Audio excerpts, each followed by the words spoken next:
पढ़ना है तो ट्रिक के साथ पढ़ेंगे, जिससे एक बार पढ़ लिया तो जिंदगी भर हमको दूसरी क्लास अटेंड करने की जरूरत ही नहीं पड़ेगी। चलते हैं दोस्तों संधि की ओर। जो चीजें पूछी जाती है वो ही आज इस वीडियो के अंदर हम देखेंगे। पहला क्वेश्चन दोस्तों, जो हमारा संधि है ना, इससे पहला क्वेश्चन क्या आता है ये देखेंगे दोस्तों। अब बहुत सारे आप क्या करते हैं, क्लास अटेंड करते तो आपको परिभाषाएं बताते हैं। संधि की परिभाषाएं दोस्तों मैंने कहीं पर नहीं देखी है कि एग्जाम के अंदर संधि की परिभाषा पूछी गई है, नहीं पूछी जाती है दोस्तों। हां जरूर यह पूछा जा सकता है कि संधि शब्द में उपसर्ग कौन सा है, संधि शब्द में प्रत्यय कौन सा है, संधि शब्द में धातु कौन सी है। तीनों आपके सामने है। सम प्लस दा प्लस की। सम क्या है, उपसर्ग है। दा क्या है, धातु है। की क्या है, प्रत्यय है। तो ये तीन चीजें ये तो आपको याद रखनी है। और वैसे भी मेरे को ऐसा लग रहा है कि आप सभी को क्या हो गई है, याद हो गई है। आगे चलते हैं दोस्तों। आगे हम बात करेंगे संधि के प्रकार या संधि के भेद कितने हैं। तो हम पढ़ रहे हैं संस्कृत व्याकरण, और संस्कृत के अंदर संधि के तीन भेद होते हैं। कौन कौन सी संधियां होती है? पहली होती है अच संधि, जिसको हम स्वर संधि के नाम से भी जानते हैं। दूसरी होती है हल संधि, जिसको हम व्यंजन संधि के नाम से भी जानते हैं। और तीसरी कौन सी होती है? विसर्ग संधि। और आज हम जो पढ़ेंगे वो पढ़ेंगे अच संधि, मतलब स्वर संधि। चलते हैं दोस्तों स्वर संधि की ओर। दोस्तों स्वर संधि, स्वर संधि में होता क्या है, स्वरों का ही मिलान होता है। चाहे पहले हो चाहे बाद हो, रहेंगे आपके क्या, स्वर। याद रखना है, स्वर के साथ स्वर का जहां मिलान हो वहां पर क्या होती है, अच संधि। और इसी को क्या कहा जाता है, स्वर संधि कहा जाता है दोस्तों। अब स्वर संधि के अगर हम प्रकारों की बात करें तो स्वर संधि है, इसके भेद होते हैं 8 दोस्तों। एक एक भेद के बारे में पढ़ेंगे। सबसे इंपॉर्टेंट भेद बता देता हूं आपको। तो सबसे पहले हम जो देख रहे हैं यण संधि, ये स्वर संधि का पहला भेद हम लेकर आए हैं, यण संधि। दोस्तों यण संधि है जो सबसे इंपॉर्टेंट है, और इससे एक क्वेश्चन, 2 क्वेश्चन आते हैं, उनमें से एक क्वेश्चन आपको हमेशा यण संधि का मिलता है दोस्तों। अब दोस्तों आपको ट्रिक क्या है वो याद रखना है। जैसे ही आपको संधि का नाम दिखाई देगा, उसके नीचे आपको पहचान दिखाई देगी। इस पहचान को आपको क्या कर लेना है, दिमाग में सेट कर लेना है। जिस प्रकार टेबलेट लेते हो उस प्रकार इसको गिट लेना है दोस्तों।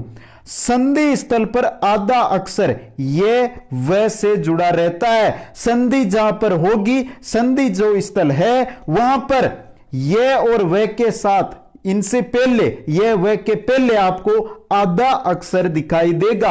यह आपको याद रखना है। और यह ऐसी स्थिति आपको कोई शब्द में दिखाई दे तो आंखें मीचना, आंखें बंद करना और टिप्पा लगाना यण संधि पर, कभी गलत नहीं होगा दोस्तों। चलते हैं दोस्तों, इसका हम तरीका भी समझते हैं दोस्तों। जो आपकी सबसे पहले हम जो पढ़ रहे हैं यण संधि, इसके अंदर होता क्या है, ई ई उ री री लरी, इसके साथ ये क्या है, पहले आएगी। उसके बाद अगर असमान स्वर कोई भी, यानी ई के साथ ई नहीं होना चाहिए, उ के साथ उ नहीं होना चाहिए, री के साथ री नहीं होना चाहिए, लरी के साथ लरी नहीं होना चाहिए। असमान स्वर दिखाई दे, जैसे ई के साथ ए आ जाए, ई के साथ उ आ जाए, इस प्रकार अगर आपको कुछ भी दिखाई दे, ई के बाद आपको असमान, उ के बाद आपको असमान, री के बाद आपको असमान, या लरी के बाद आपको असमान स्वर दिखाई दे, तो ई तो बदल जाएगी ये में, उ में उ है जो बदल जाएगा वह में, री है जो बदल जाएगी रे में, और लरी है जो किस में बदल जाएगी, ल में। बहुत बार पढ़ा है दोस्तों, साथ में अपने नोटबुक नोट करते जाओ। नोटबुक के अंदर ऐसी ट्रिकें और ऐसा तरीका कहीं नहीं मिलने वाला है। एक एक चीज को अपनी नोटबुक में लिखते जाओ। अब दोस्तों उदाहरण भी देख लेते हैं। ज्यादा उदाहरण नहीं दूंगा दोस्तों, थोड़े से उदाहरण लेकर आया हूं जिससे आपको समझ में आ जाए। पहली हमारी संधि कौन सी है, यण संधि है। अब यण संधि के जो उदाहरण है वो आपके सामने है दोस्तों।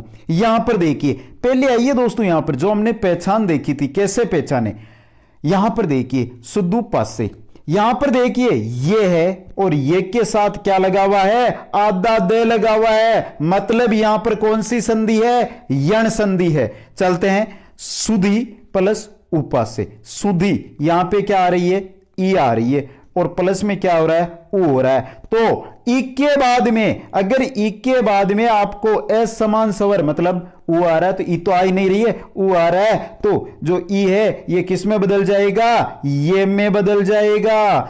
आधा द आपका रह गया, सुदु यू पासे, ये बन जाएगा शब्द। आगे देखिए, वधु प्लस अलंकार, वधु, दु के अंदर क्या आ रहा है, ऊ आ रहा है, बाद में क्या आ रहा है, ए आ रहा है। ऊ के बाद में अगर आपको ए समान स्वर मिले तो ऊ किस में बदल जाएगा, व में। तो जो ऊ है ये तो बदल गया व में, बच्चा क्या यहां पर आधा द बचा, तो वध अलंकार बन गया शब्द। यहां पे देखिए व के पहले आधा द आ रहा है। मातृ प्लस आज्ञा, यहां पे क्या है, री है, री के बाद में क्या आ रहा है, आ रहा है, तो री किस में बदल जाएगी, र में, और शब्द बन जाएगा मात्राज्ञा। नेक्स्ट है लरी, लरी के बाद में क्या आ रहा है, अनुबंध, जो लरी है इसके बाद में क्या आ रहा है, ए आ रहा है, ए समान स्वर आ रहा है, मतलब लरी है वो किस में बदल जाएगा दोस्तों, किस में बदल जाएगा, ल में। तो ल और ए इसके साथ मिल जाएगा तो ल पूरा हो जाएगा, और नुबंध आगे लगा तो लनुबंध हो जाएगा। तो दोस्तों एक बार अब कमेंट करके बताओ, सही बताना, सच बताना, कैसा लगा पहला संधि का ट्रिक आपको। और अगर पसंद आ रहा है तो अब हर जो साथी वीडियो देख रहा है वो शेयर जरूर करेगा, हर जगह शेयर करोगे, हर एक साथी को हमारे साथ जोड़ोगे। देखते हैं कितने साथियों को आज मेरे साथ जोड़ने का आप प्रयास करते हो। आगे चलते हैं दोस्तों, नेक्स्ट संधि। पहली संधि इंपॉर्टेंट संधि है जो यण संधि है, दूसरी इससे इंपॉर्टेंट संधि है जो है अयादि संधि। यण और अयंदी, इनसे एक क्वेश्चन तो परमानेंट आता ही है एग्जाम में दोस्तों। अयादि संधि की पहचान देख लेते हैं। पहचान देखिए दोस्तों, ये लिखा हुआ, मैंने बोला था संधि के नाम के नीचे पहचान मिलेगी आपको। संधि स्थल पर आई, आई, औ, आउ की ध्वनि। समझो दोस्तों, जहां पर शब्द में संधि स्थल होगा वहां पर आई, आई, औ, आउ ये ध्वनि अगर आपको दिखाई देती है तो समझ लेना कौन सी संधि है, अयादि संधि है। समझोगे कैसे, ये भी प्रॉब्लम है। जैसे आपको मैंने शब्द दे दिया पवन, तो यहां पे देखिए प एक की ध्वनि आ रही है, आगे व पवन, औ की ध्वनि आ रही है दोस्तों, यहां पे आ रही है ना, मतलब यहां पे संधि कौन सी हो गई, अयादि संधि हो गई। आगे देखते हैं इसका तरीका क्या रहता है, इसको कैसे मिलान करें। अगर दोस्तों ए आई ओ औ, ए आई ओ औ के बाद में स्वर आए, के बाद में क्या आए, स्वर आए, कोई सा भी स्वर आ सकता है, सेम स्वर भी आ सकता है, ए तो ए भी आ सकता है। यहां पे देखिए, तो एक का क्या हो जाएगा, आई हो जाएगा, आई का आई हो जाएगा, ओ का औ हो जाएगा, और औ का आउ हो जाएगा। ये याद रखना है, ए आई ओ औ, आई आई औ आउ, ये चार चीजें हो गई दिमाग में सेट दोस्तों। अब उदाहरण देखते हैं, चलते हैं उदाहरणों में। पहला है दोस्तों, यहां पे आइए, क व ये, यहां पर दोस्तों शब्द दिया है क व ये। अब आपको पता कैसे चलेगा कि संधि कौन सी है, हो गई ना दोस्तों। तो यहां पे समझिए, यहां पर आराम से अगर आप देखोगे तो आपको समझ में आ जाएगा। क व के अंदर क्या आ रहा है, ए आ रहा है, आगे क्या आ रहा है, ये आ रहा है। ये में से अगर आप एक की ध्वनि निकाल दोगे तो आई बच जाएगा, तो ये क्या बन गया आपका, आई, मतलब अयादि संधि होगी। कवे प्लस ए, एक के बाद में, एक के बाद में ए आ रहा है, एक के बाद में अगर ए आ रहा है तो क्या हो जाएगा, आई हो जाएगा। क्या हो जाएगा, आई हो जाएगा दोस्तों। किसका, इस एक का, पहले एक का है वो क्या हो जाएगा, पहले एक का आई आदेश हो जाएगा और शब्द बन जाएगा कवैये। आगे है गे प्लस अक, यहां पे देखिए एक के बाद में ए आ रहा है, तो एक इसमें बदलेगा दोस्तों, ये बदलेगा आपके आय में। और यहां पे क्या बचा आपका, ग बचा, गे के अंदर आ मिलेगा तो क्या बनेगा, गा, यहां से आ जाएगा ये में ए मिलेगा तो पूरा ए, और शब्द बन जाएगा गायक। इसी प्रकार दोस्तों और देख लीजिए, भो प्लस ती, ओ के बाद में ए, ओ, यहां पे क्या आ रहा है, बो के अंदर क्या आ रहा है, ओ आ रहा है, और आगे आ रहा है प्लस में आपके ए, क्या आ रहा है, ए। तो जो ओ है ये किस में बदल जाएगा, औ में बदल जाएगा, और शब्द बन जाएगा बहुती। नो प्लस ओ, नो, औ आ रहा है यहां पे, तो शब्द बनेगा आओ, और शब्द बन गया नावो। तो दोस्तों बहुत ही सिंपल है अयादी संधि, बस आपको ट्रिक जो पहचान मैंने बताई है वो क्या करनी है, याद करनी है। आगे चलते हैं दोस्तों गुण संधि में, क्योंकि दोस्तों अगर ज्यादा समय लगाएंगे तो वीडियो लंबा होगा, जिससे आपका समय खराब होगा। कम समय में हम देखने का प्रयास करेंगे। गुण संधि पहचान देखो, संधि स्थल पर एक मात्रा किसकी मिलेगी, एक की या ओ की, एक की या ओ की एक मात्रा मिलेगी। गुण संधि में आपको ए या ओ की जहां मात्रा दिखाई दे संधि स्थल पर, समझ लो वहां पर गुण संधि है। होती क्या है ये देखते हैं। तो होती है दोस्तों, अगर ए आ के बाद में ई उ री री ये चीजें आए तो क्या होगा दोस्तों, समझिए क्या होगा। अगर ए आ के बाद में ई आएगा तो आदेश होगा एक का, ए आ के बाद में उ आए तो आदेश होगा ओ का, ए आ के बाद में री आए तो आदेश होगा अर का, ए आ के बाद में लरी आए तो आदेश होगा अल का। यहां पे देखिए एक की मात्रा आ रही है दोस्तों, यहां पे देखिए ओ की मात्रा आ रही है दोस्तों, यहां पर देखिए। अब ये दो चीजें आपको और याद रखनी है, अर और अल ये किस में होगा, गुण संधि में होगा। अर और अल गुण संधि में होगा। आगे चलते हैं, इसके उदाहरण देखते हैं। पहला उदाहरण, यथा प्लस इष्ट, यथा प्लस इष्ट, यथा आ रहा है इसके अंत में, आगे का आ रहा है ई आ रहा है, आ के बाद में ई आ रहा है, मतलब ई का मतलब तो यहां पे किस में बदलेगा, आ के बाद में ई किस में बदलेगा, ए में। और यहां से आ प्लस ई का ए हो गया, यहां पे बचा थे, तो ये ए मिल जाएगा थे में, यथेष्ट शब्द बन जाएगा। पूर्व प्लस उक्त, पूर्व प्लस उक्त, एक के बाद में क्या आ रहा है, उ आ रहा है, तो शब्द क्या बन जाएगा, उ का मतलब यहां पे क्या होगा, ओ होगा, तो शब्द बन जाएगा पूर्वोक्त।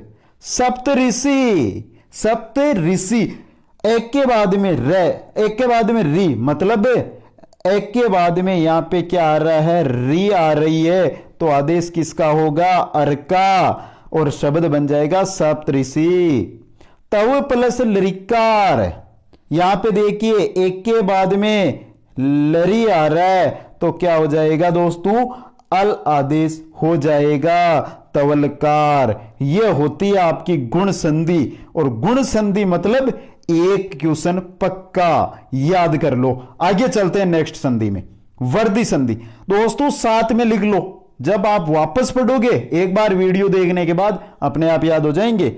वर्दी संधि और सबसे सिंपल संधि, इसके बारे में ज्यादा जानकारी देना भी मैं नहीं चाहता, क्योंकि आप सभी को यह संधि तो आती है। कैसे आती है पहचान देखो, संधि स्थल पर दो मात्रा होगी, संधि स्थल पर या तो क्या आएगी आई, या क्या आएगा औ, ये दो मात्रा इन दोनों की ही होती है।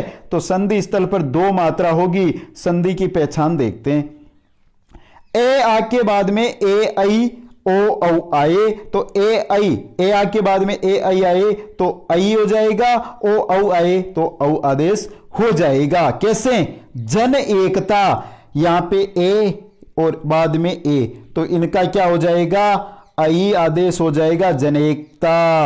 आगे देखिए दोस्तों नेक्स्ट है महाओजस, आके बाद में क्या आ रहा है, ओ आ रहा है, आके बाद में क्या आ रहा है, ओ आ रहा है, तो यहां पर आदेश किसका होगा दोस्तों, समझो औ का आदेश होगा, और शब्द बन गया महोजस। तो दोस्तों वर्दी संधि तो कोई ज्यादा कठिन नहीं है, ये तो आपको याद हो जाएगी। अब बहुत सारे साथियों के मैंने कमेंट पढ़े थे, सर हम दीर्घ संधि और वर्दी संधि में क्या हो जाते हैं, दिक्कत में आ जाते हैं कि वर्दी संधि यह है या दीर्घ संधि यह है। दीर्घ मतलब क्या होता है, बड़ा, दीर्घ में क्या होगा, बड़ा, एक का आ, इक की दीर्घ ई, उ का दीर्घ उ, तो दीर्घ संधि अलग चीज है, वर्दी संधि, वर्दी इसमें मात्रा की वृद्धि हो रही है, यही याद रखो दोस्तों। यहां पे ए आ रहा है, यहां पे आई आ रहा है, यहां पे ओ आ रहा है, यहां पे औ आ रहा है, तो वर्दी मतलब एक मात्रा की जहां वृद्धि होती है। आगे चलते हैं, 5 नंबर संधि, दीर्घ संधि और इंपॉर्टेंट संधि। सिंपल संधि सबसे पहले पढ़नी चाहिए थी, लेकिन सबसे अंत में लेकर आ रहा हूं। पहचान, संधि स्थल पर दीर्घ मात्रा मिलेगी, और मैंने पहले ही बोला था दीर्घ संधि का नाम ही है दीर्घ मिलेगा। जहां पर संधि होगा वहां पर आ, दीर्घ ई, दीर्घ ऊ, री, वो भी दीर्घ री, लरी, ये शब्द अगर आपको दिखाई दे वहां पे दीर्घ संधि होगी। ए आ ई ऊ री लरी के बाद अगर ये सेम आ जाए, ए आ ई ऊ री लरी ये आ जाए, तो इनका आदेश क्या होगा दोस्तों? ए आ का आ, ई के बाद में ई आए तो दीर्घ ई, ऊ के बाद में दीर्घ ऊ आए तो ऊ दीर्घ ऊ हो जाएगा। री, दीर्घ री के बाद में री और दीर्घ री आए तो दीर्घ री, और लरी के बाद में लरी आए तो लरी आदेश होगा। यह आपके पहचान है। अब संधि स्थल को पहचानिए दोस्तों। कैसे पहचानोगे? मुरारी, यहां पे देखिए किसकी ध्वनि आ रही है? आक की ध्वनि आ रही है। विष्णु दे, यहां पे किसकी ध्वनि आ रही है? उकी, दीर्घ उकी, मतलब यहां पे कौन सी संधि होगी? बताओ दोस्तों, दीर्घ हो रहा है तो दीर्घ संधि ही होगी। मुर प्लस अरी, ए के बाद में ए आ रहा है तो ए ऐसे मिलेगा तो आ की ध्वनि होगी। मुरारी बन गया शब्द। विष्णु दे, उ के बाद में उ आ रहा है, दोनों का मिलान होगा तो दीर्घ उ बनेगा और विष्णु दे शब्द बन जाएगा। यह हो गई आपकी दीर्घ संधि। आगे चलते हैं दोस्तों, पररूप संधि। दोस्तों ये 2 संधियां अब मैं जो आपके सामने लेकर आ रहा हूं, पररूप संधि, नाम पररूप है, दूसरी है वो है पूर्व रूप संधि। ये एक दूसरे के उल्टी है दोस्तों। इसके अंदर ए पहले आ रहा है, उसके अंदर ए बाद में आएगा, तो इनको आपको याद करना ही है। देखते हैं पररूप संधि होती क्या है। पहचान, अकारांत उपसर्ग यानी अकारांत उपसर्ग। अकारांत उपसर्ग का मतलब जो आपको उपसर्ग दिया जाएगा उसके अंत में ए आएगा। जो भी उपसर्ग मिलेगा उसके अंत में क्या आएगा? ए आएगा, और उपसर्ग पहले जरूर आएगा। तो पहचान क्या रहेगी पररूप में? अगर आपको जो शब्द दिया है उसमें आपको उपसर्ग दिखे और उपसर्ग के अंत में आपको दिखे ए, तो वहां पे पररूप संधि होगी। और उसके बाद एक के बाद में क्या होगा? ए ओ, ए और ओ होगा दोस्तों। कैसे दोस्तों? एक बार थोड़ा सा समझते हैं। एक के बाद में ए आएगा तो ए ही आदेश होगा, एक के बाद में ओ आएगा तो ओ ही आदेश होगा। यही है आपकी पररूप संधि। याद क्या रखना है? जो ये ए आएगा यहां पे, इसके साथ हमेशा उपसर्ग लगा रहेगा। क्या लगा रहेगा? उपसर्ग। चलते हैं दोस्तों, समझते हैं। जैसे प्रह, क्या है दोस्तों? प्रह एक उपसर्ग है। क्या है? एक उपसर्ग है दोस्तों। और प्रह के यहां पे देखिए प्रह, इसमें ए आ रहा है प्लस साथ में ए आ रहा है, ए आ रहा है दोस्तों, तो क्या हो जाएगा मिलान होके ए। तो प्रेजते, प्र प्लस औषधि, तो एक के बाद में ओ, तो आदेश क्या होगा? ओ का आदेश होगा, तो शब्द बनेगा प्रोस्ति। ये होती है पररूप, जिसमें ए आ के बाद में ए ओ आ रहा है। अब देखते हैं पूर्व रूप संधि क्या होती है। पूर्व रूप संधि, इसके अंदर क्या होता है? एक के आई के बाद में क्या आ रहा है? ए आ रहा है। ओ के बाद में ए आ रहा है। दोस्तों कहीं पे तेज बोल रहा हूं तो ऐसी दिक्कत हो सकती है कि आई बोलूं या उसकी भाषा में परिवर्तन होकर कई बार ए निकल जाता है, तो उसको आप समझने का प्रयास जरूर करें दोस्तों। गलती हो सकती है क्योंकि बहुत मेहनत के साथ ये वीडियो मैंने बनाया है, तो आशा करता हूं कम से कम 1 या 2 बार कोई गलती हो गई होगी बोलने में, जबकि लिखा हुआ कहीं पे आपको गलत नहीं मिलेगा दोस्तों। बहुत सोच सोच के लिखा है। तो अगर अही के बाद में ए अही, यहां पे ए है, एक के बाद में ए दिखाई दे, तो दोस्तों ए तो ए रहेगा, ए है वो तो ए रहेगा, लेकिन ए है वो क्या हो जाएगा? अवग्रह बन जाएगा। एक की जगह क्या होगा? अवग्रह आदेश, और अवग्रह का चिन्ह क्या होता है? ये सा होता है एस की तरह। समझिए दोस्तों, 5 की तरह। ओ के साथ अगर एक का मिलान होगा तो ओ का तो ओ रहेगा, लेकिन एक का क्या हो जाएगा? अवग्रह हो जाएगा। देखते हैं दोस्तों इसके भी उदाहरण। हरे प्लस औ, हरे, हरे के अंदर क्या आ रहा है, ए आ रहा है, आगे क्या आ रहा है, ए आ रहा है, तो ए रहेगा, लेकिन एक का क्या हो जाएगा, ए है, इसका अवग्रह आदेश हो जाएगा, हरेव शब्द बन जाएगा। लोको अयम, ओ आ रहा है यहां पे, और ओ के साथ क्या आ रहा है, ए, तो ओ का तो क्या रहेगा, ओ रहेगा, ये तो है जैसा ही रहेगा, लेकिन एक का क्या हो जाएगा, अवग्रह आदेश हो जाएगा। यहां पे आप देख सकते हो लोको अयम। तो ये थी हमारी स्वर संधि दोस्तों। एक बार सभी साथी जो इस वीडियो को देखे हैं उनको कुछ फायदा मिला है तो कमेंट करके मेरे को जरूर बताएं, और जिन साथियों ने अभी तक शेयर नहीं किया है वो इस वीडियो को एक बार शेयर, मेरे लिए, मेरी मेहनत के लिए एक बार अपने मित्रों के पास शेयर जरूर कर दें।